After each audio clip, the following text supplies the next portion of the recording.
put their names back on our trees, put their lives and what they did with them back into our family memory. So in that sense, just her life for me is enough. Like, that is enough reason to go find them.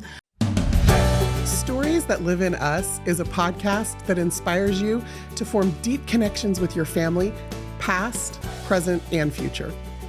I'm Krista Cowan, known online as the Barefoot Genealogist. I've spent my whole life discovering the power of family history, and I know that sharing the stories that live in you can change everything. What are the odds that I would have two friends named Sunny? Apparently pretty high. So in this episode, I get to introduce you to my friend, Sunny Morton. Now, Sunny and I have known each other as genealogy colleagues in the industry for a couple of decades, but we haven't been good friends until fairly recently.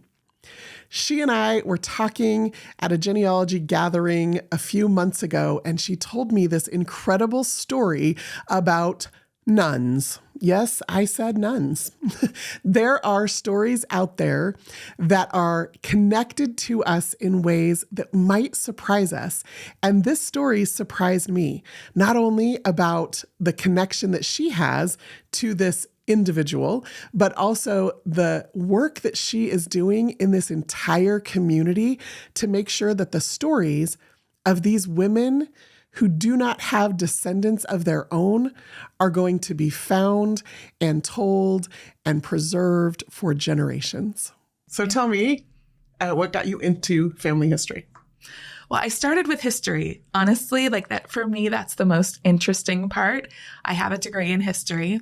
And I'm most interested, I've always been really fascinated by U.S. history, women's history, religious history, especially in the United States where we have so many religions and they changed, like moving targets from generation to generation. Which religion's the most popular in this generation? And then we move forward and everything's changed. And that can happen in your family too. So really, I'm the most interested in why people do what they do. And in the context of United States history, religion is a big player about why people came here and where they settled and who they mingled with and what their community was like. It was a huge factor for their social lives, for even the food they ate, the way they thought. So really, to me, that gets to the heart of a person's experience in life is what's driving that experience. And in the past in the United States, religion was one of the key players in that. That's amazing. I had no idea. So we've known each other for years, and I just didn't know that this kind of history was your entrance into family history. But it is such an important part of people's identities, their faith, right? Yeah, it really is. I have to agree. I love that. Okay. So, here in the U.S., we talk a lot about some of the burgeoning religions and some of this changing of religion, but you're dealing with a project right now that has to do with one of the longest standing religions, right? So Catholicism. Tell me a little bit about this new discovery and this new project that you're embarking on. And I'd really like to just start, I think, with what the spark was that brought this to your attention. That's the best. I love hearing about the sparks because it really helps you understand people's stories. So I was working on a project for a relative on my tree, Henry Fox, and he was kind of a fox in terms of sly with his origins. Like, he was hard to pin down. And, I knew something about him and his later life. I knew who his parents were. And I knew that when they divorced, when he was 8 years old, he had no siblings. And yet on his obituary, it says he's the brother of Sister Mary Bertilla of Waterloo, Iowa. And I'm like, what is this, right? Who is this to begin with? So where did she come from? Which parent did she come from? What was her birth name? I can tell with a name like Sister Mary Bertilla.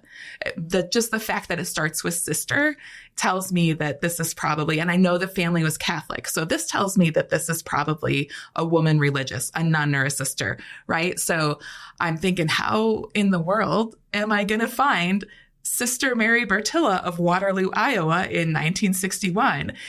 Because I felt like I had heard these rumors that the archives of convents of women religious were good and that they could help genealogically.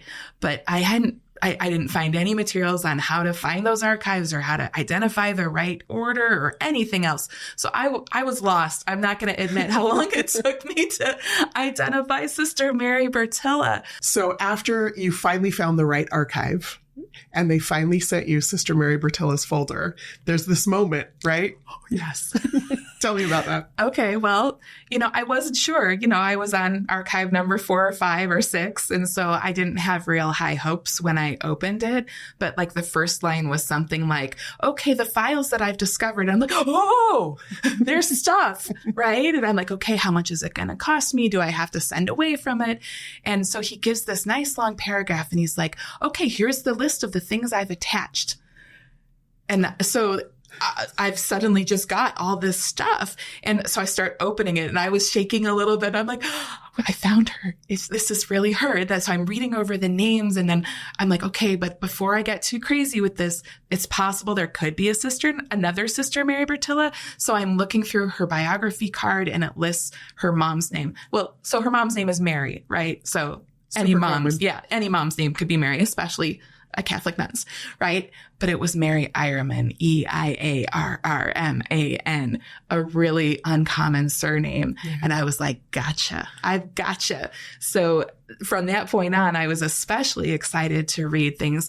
And so he attached lots of different things, a biographical profile, her index card that was kind of like a summary, her application, lots of the photos of her doing her ministry, a photo of her like playing checkers with somebody, with other nuns in her habit. And she's got this big smile on her face, kind of showing the fun side of her and not just the real intense or earnest side of her. And then the next day he's like, oh, I forgot. The archivist was like, oh, I forgot to send you this. You'd probably want this too.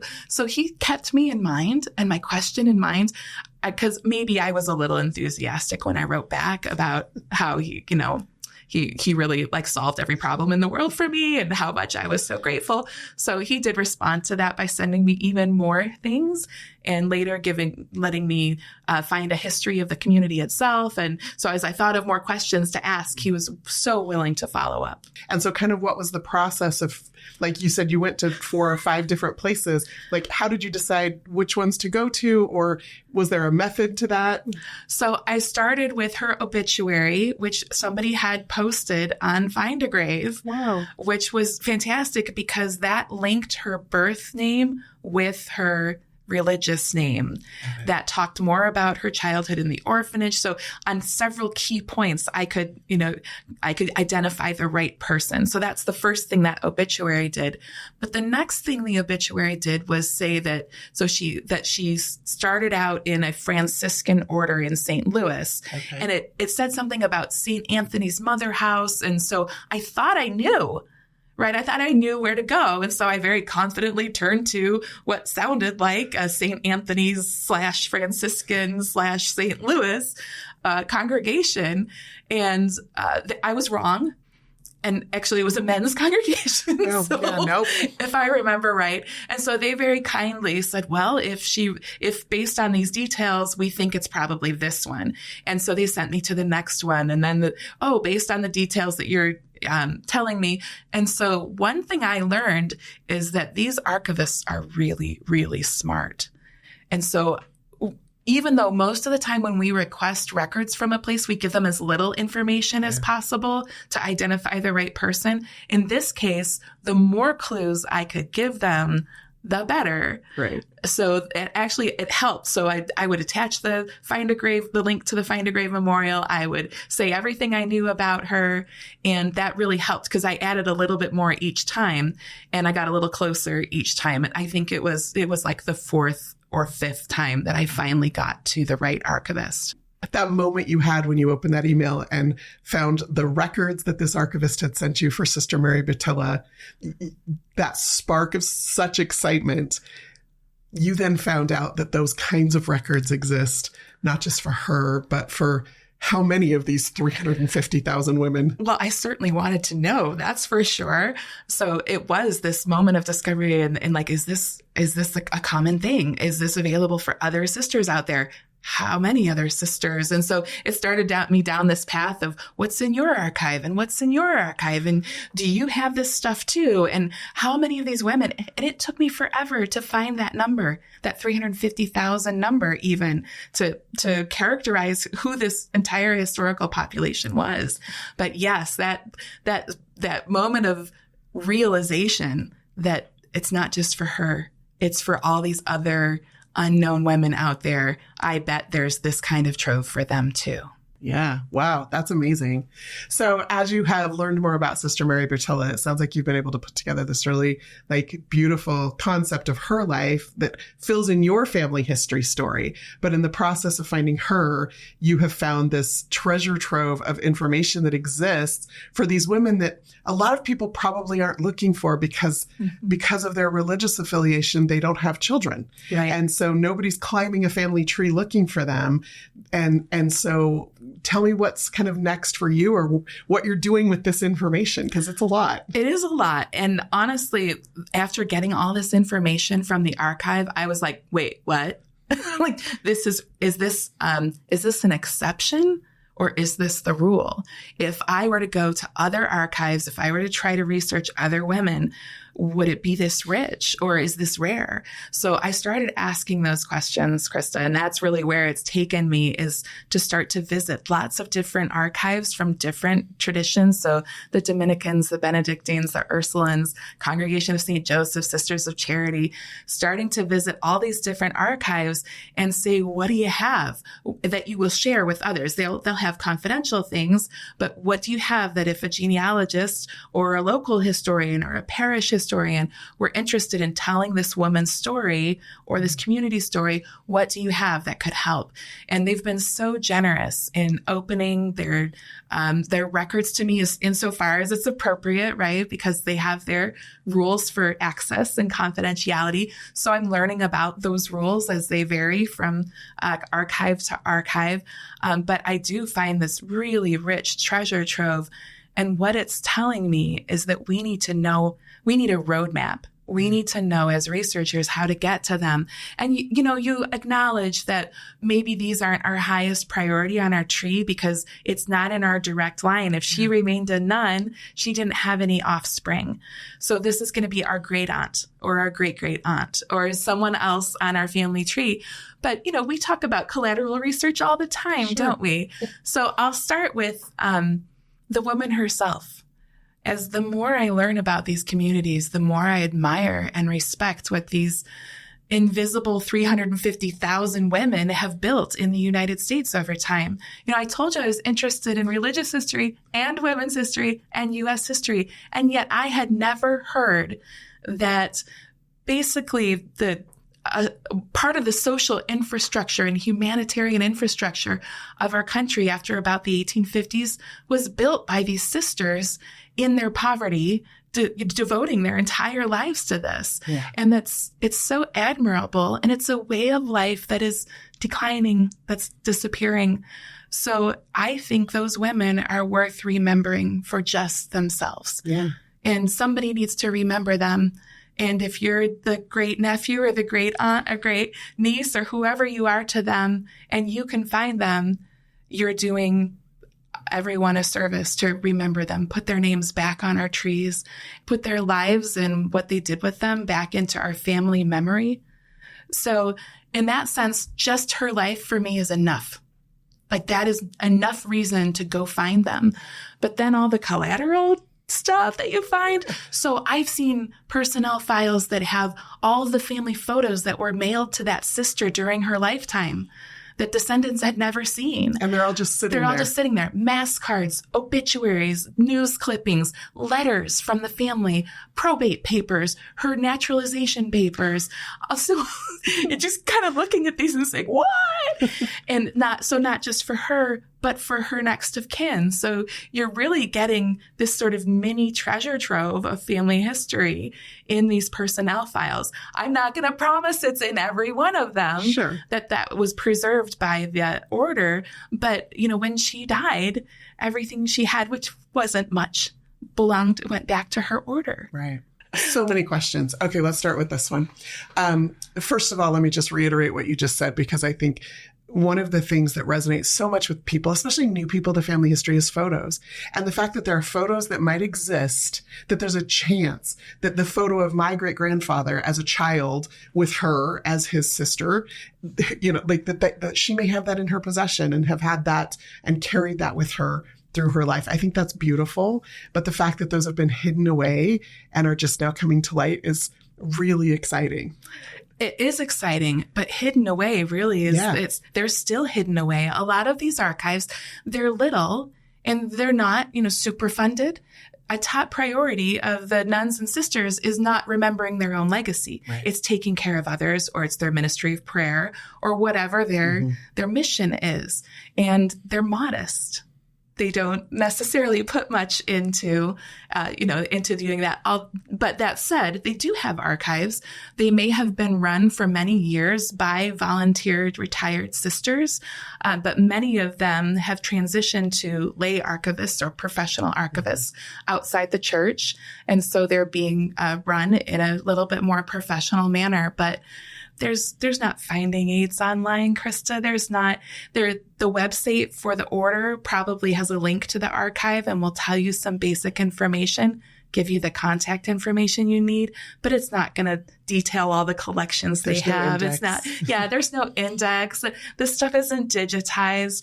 So this, like you said, it's still hidden away. And yet these women, they gave up everything that might be considered a normal life for a woman, marriage and children, and living, outside of an order in society to serve in this way and kind of in obscurity. And by bringing these stories to light, is that, there's kind of a balance between honoring their wishes and their memory and the way they chose to live their life and bringing these stories to light now. That's absolutely true. And at every archive I go to, when I find sisters there, a couple of weeks ago, I spent the weekend at a Dominican convent, a Dominican monastery, and stayed with them and ate with them and prayed with them and learned more about them as I was working in their archive. And the big question on my mind is, how do you want to be remembered?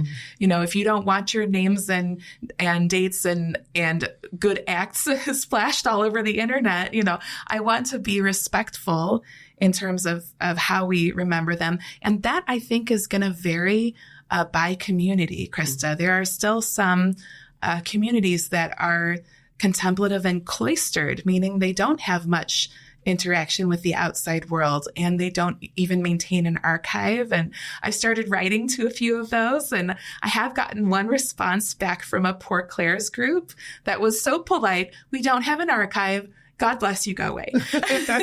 And we're very busy. And, so these communities are still there, and some of them may not necessarily want to be remembered by name.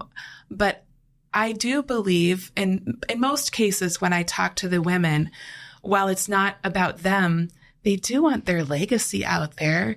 This way of life is declining. It's dying out. And 100 years from now, people will say, why did people do that? And, they won't be able to speak for themselves. Yeah. So the idea that their stories could be out there that could inspire even a life of faith is gradually declining and disappearing in many parts of the United States. So the idea of faith will be a novelty to many generations.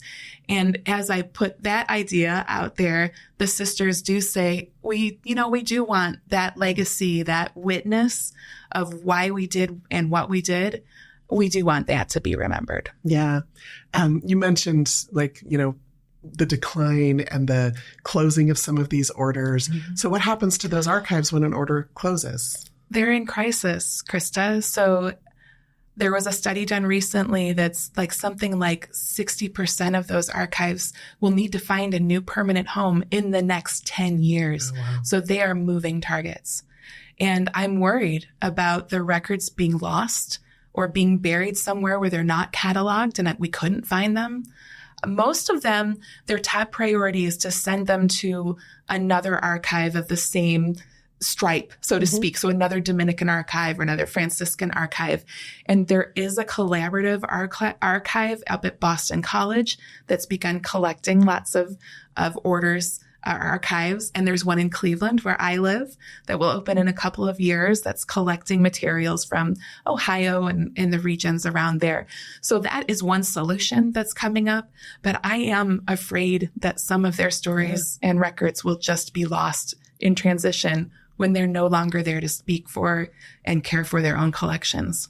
So the spark for you to get into family history was religious history, local history, U.S. history. The spark for this particular project was Sister Mary Bertilla and her story.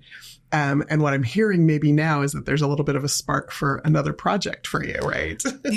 I do feel like we need that roadmap that I mentioned earlier to help researchers find these women and find their archives. So yes, I'm working on a project that will articulate that. I'm writing something that will, watch later for an announcement, but I will have something that will help people find those.